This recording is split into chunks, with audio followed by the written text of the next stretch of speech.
Month. In this video, we're going to be reacting to Antonio Talks. These folks are getting bold. Hey, twin, let's get straight into it. Y'all, hold on, folks. So Black History Month is coming to an end. And I just want to say this has been one hell of a month. Like I said, man, is the last day of Black History Month. And Black History Month has indeed been one hell of a fucking month, twin. We are not going to forget how the president literally put our former only black president and his wife as apes. We're not going to forget that. That's going to be the actual pinnacle of this Black History Month. Is actually Donald Trump doing that. in 2025 and 2026, we are seeing such a rise of normalized racism. I finally got my hands on the Malcolm X autobiography. I'm currently halfway through the book, but so many situations that he's talking about and he's bringing up are valid in 2026. Mind you, he's going through these things in the 1940s, the 50s, the 60s, and it still has relevance in 2026. Like, for example, I see this a lot with the raccoons. You know, that's why I call out these anti-black people so much. He stated how a lot of the black people, they'll get to good jobs and then they'll just try to assimilate, and they think that white people view them the same way. This is still valid in 2026. Obviously, hell yeah, it is, folks.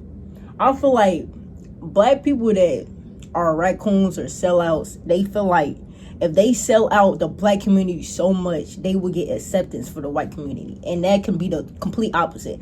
Not only do these white people think you're a fucking goofy twin, but they still think you're the bottom of the barrel race. Not only do they think you goofy, because they think you goofy, but you're still inferior to them. Like, you're not doing nothing but literally selling out your own race. They still see you as inferior. You will always be inferior. No matter how much you try to ass kiss or try to be anti-black to get on the white people's side, twin, I swear to God, they're going to always see you as inferior.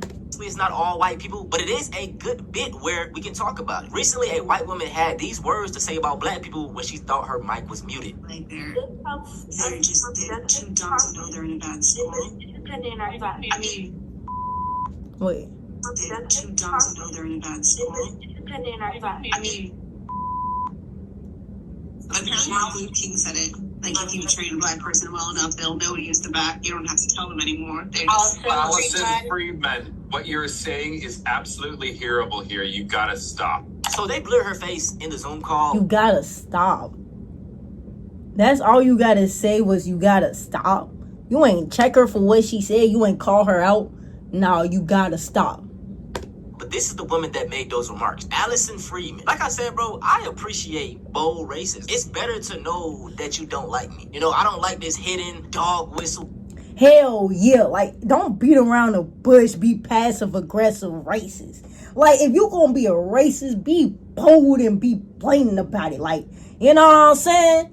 Don't be saying little passive-aggressive racist comments or saying little subliminal comments. Nigga, if you want to be racist, hey, I mean, you be bold with it at least, twin. Like, at least let me know you don't like me so I could just remove myself from around you, twin. Don't even worry about it. Type of racism, like, say that shit with your chest. First off, I want to point out, she's talking about somebody too dumb. You the dumb one, you forgot to mute your mic. But she was saying, if you train them long enough, they'll begin to go to the back or something like that, right? But this is just symbolic of what I see in society nowadays. We got all these black people giving out N-word passes. We got black people saying, I'm black and I didn't find it offensive. We got all these, it's not that deep. Constantly training you to take disrespect and take racism. And just like Malcolm X said, a lot of the... And I wish, boy, look. Man, I would hate for the one day a white person try me on some racist shit, cause man, that'll be the day my OG gonna have to come get me down from the motherfucker. Cause it's gonna take everything in me not to smack foul off that ass. I'm trying to tell you, bro. Like, it's gonna take every ounce of strength to restrain myself from smacking the foul for you, boy. And you better hope, man. Boy, my self-control was on point that day. Cause boy, as soon as I hit, boy, you a nigga. I'ma mink your dumb ass, boy. Fuck is you talking about? These people will never, see us in the same light as them. They'll always look down on us. The video of that white professor talking about black people is exactly how white people are when there aren't people of color around. If you haven't seen it, this white woman could be heard in the middle of a Zoom meeting interrupting because her mic was not muted. She said things like, these kids are too dumb to know that they're in a bad school, or that's how it is with black people. You teach them to sit at the back of the bus. Eventually, I guess they fall in line, basically saying that if you can break down black people's confidence enough, they won't even try to fight back. While she has since come out. And I don't know if y'all watched the remake of the show Bel Air. That is embodied perfectly in that show. Yeah, Carlton, yes. What? Actually, Bel Air is a great fucking show. Highly recommend that shit. It's amazing. But Carlton was that one. He was letting all his white peers say the N-word pass because he was on the lacrosse team. And if you know Bel Air, it was like more so a predominantly white school. Carlton was like probably one of the few black people there. It was like black people in there, but it was like, you know what I'm saying, it wasn't as many as white people. So he had to conform to, you know, what his environment was. So he was letting niggas say the N-word pass. He was telling Will, hey, chill, it's not that deep. He was taking the disrespect because he wanted to be accepted. Whole time though, they don't accept you, partner. So he's around all of these white people. He's assimilated. So it's a scene where in the locker room, Carlton's around all his white friends. They're listening to Bobby Shmurda. Bobby Shmurda, right? And the white dudes are all saying the N-word. Will busts in like, what the fuck? What y'all on, right? He's mad, like rightfully so. Carlton is just like, bro, chill. It's not that something that we see in today's society. But I also look at it in the other lens as well. Carlton was one of the only black people in that school. When he first joined, he probably was fighting all day, telling people to stop. But over time, you get tired of fighting. We've been talking about it forever and shit just still, you know? But you have to keep, you know what I'm saying? You gotta keep fighting, no matter what. No matter what, You can't take that disrespect because at the end of the day, that's what it is. It's disrespectful. It's disrespect. At the end of the day, it's disrespectful. Because nigga derives from nigger. So it's disrespect at the end of the day. Explain systemic racism to my child, I know for a fact that this is not true. And the reason is, like I said at the start of the video, this is how white people talk about black people or brown people when it's just white people, when they're in the comfort of their own homes. I have literally heard it. It is a very consistent pattern among white people. So if you were explaining systemic racism coming from a white lady, thank you for telling us what exactly. Thank you, man, for just confirming everything that I already knew. God damn it, thank you.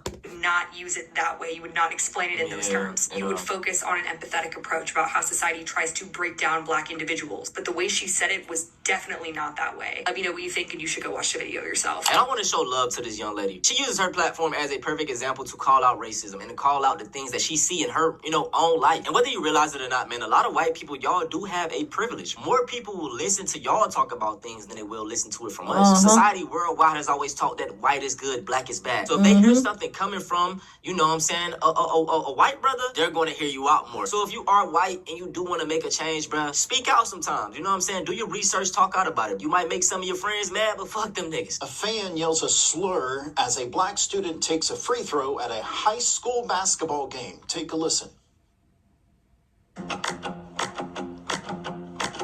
At a high school basketball game, twin. That's crazy.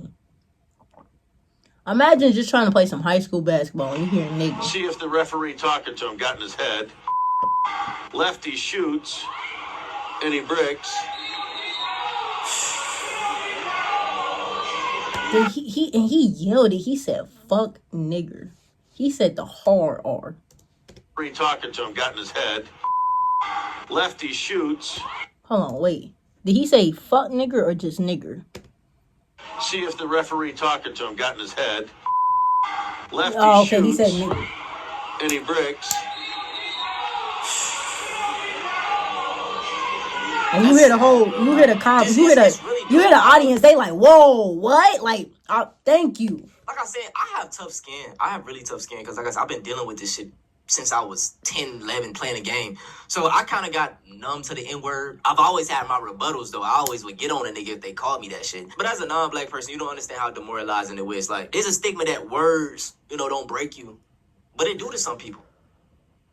Okay? Like, it does. This was Goodrich versus Kearsley in Michigan. I think I'm saying that high school right. But it happened a couple of days ago in Michigan. And the person who yelled the slur has been identified as a Goodrich student. Now, kudos to officials that were there, school officials from both sides. They immediately paused the game. They cleared the student section because the person who yelled it would not come forward. So they cleared the student section and was able to identify the student who yelled this during the game. Now, school officials say that that student has been disciplined, but they what do they mean by discipline, though? On the only suspended, not expelled.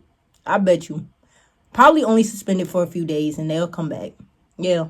extent of that punishment. Yeah. So another situation we're going to talk about is this whole Subway Queen incident. She was on the subway when an altercation sparked between her and a few black women. Apparently the black women were defending some guy that she was sitting next to, where she wouldn't move, where she budged her. I don't know the exact details, and it seems like no one does. The black women yelling at her, calling her a lot of names. And when the woman leaves the subway station and the doors are about to close on her and the black women are still yelling insults to her, she says the N-word hard R and then leaves as the doors close.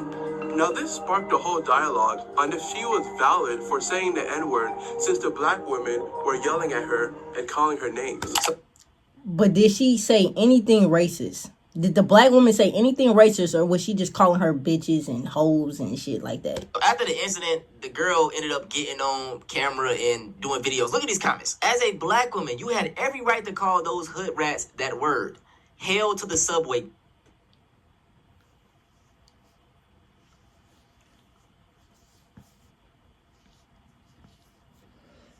Don't nothing justify somebody saying the fuck.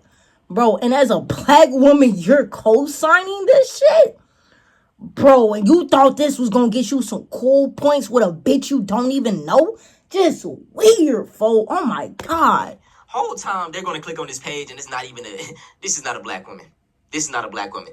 This is not, yeah, they be lying. They be lying. And this is the thing, y'all. I love a friendly roast session, okay? It's nothing wrong with that. But what you realize that a lot of these white people, they don't know how to roast without being racist. Insults are roasting to them. When it's like, come on, bro, that's lazy. And y'all, crazy thing is, man, look at this. She had a black boyfriend, or she was, bouncing on black Diggy Lane. And we see this all the time. We'll see white women try to use the excuse of, oh, I'll talk to black dudes for them not being racist when they don't mean shit. Just because you talk to a black person don't mean you're not racist. But yeah, man, that's crazy. And as a whole, I am so proud of the way that black people handled the BAFTA situation. I want to state this, bro. We all understand that the man has Tourette's. He has a disability. But with that being the case, he should have apologized immediately. No matter if he... Bro, and the fact that y'all even post the awards, bro, BAFTA apologize to Michael B. Jordan and Delroy Lindo. The man did not apologize. He deflected. He did not take no account. He didn't take no accountability. It was all he said was, "It was the tics. I have no control. They're involuntary tics." No accountability was taken by that man. All he did was deflect, saying, "Hey, it was the tics. It was the tics." Nigga, you couldn't just own up and be like, "Hey, I know I got this type of mental disability, but I still apologize for what I said," and yada, yada, yada. He didn't apologize not once, gang. He just deflected and didn't take no accountability. Zero accountability was taken by that man.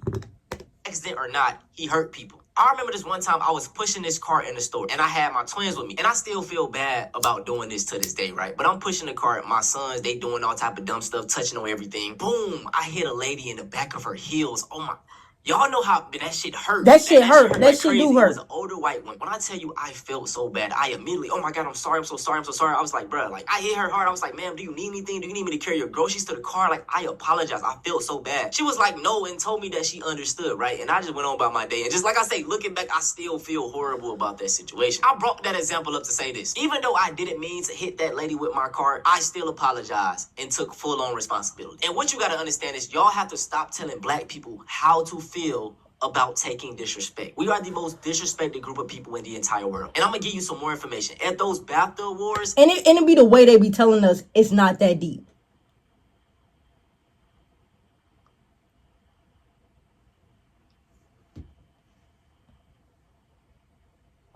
Do you know how hard my face scrunch up? It's not that deep. Boy, they cut out Free Palestine and they cut out homophobic slurs. But they left in the N-word because they don't fucking respect us. And that shit has to end. I love how black people coming behind this situation. A lot of us are no longer tolerating disrespect. No homo. Like I said, bro, I am very comfortable with my sexuality. This young man is very handsome. Probably one of the most handsome men that I've ever came across. I'm gonna let him finish talking though. The abuse and the excuses that come behind this shit. What you will notice is that black people always have to be the bigger person. We always have to be understanding. We always gotta have nuance to things. No, fuck that. And I promise you, bro, we have to keep applying this pressure to every situation. When them folks disrespect the Jews, man, they get, you know what I'm saying? Business gets handled. That's how we have to be the same way, bro. Like, people have to stop disrespecting us, dog. He's speaking facts, but I want to talk about a specific comment I came across, man. Look, y'all, this Sergio dude, he commented on the video and he put basically he's trying to be racist. This is Sergio, y'all, a Mexican with F ICE in his bio. Someone said, you're doing all of this while saying F ICE is crazy. So you being racist to one group while trying to fight racism from another group is the most idiotic. It's so contradictory. It's like, how,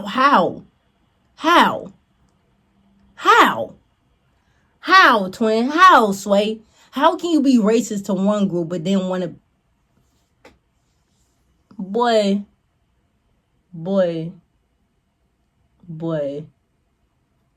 You see how we just get disrespected by everybody, bro.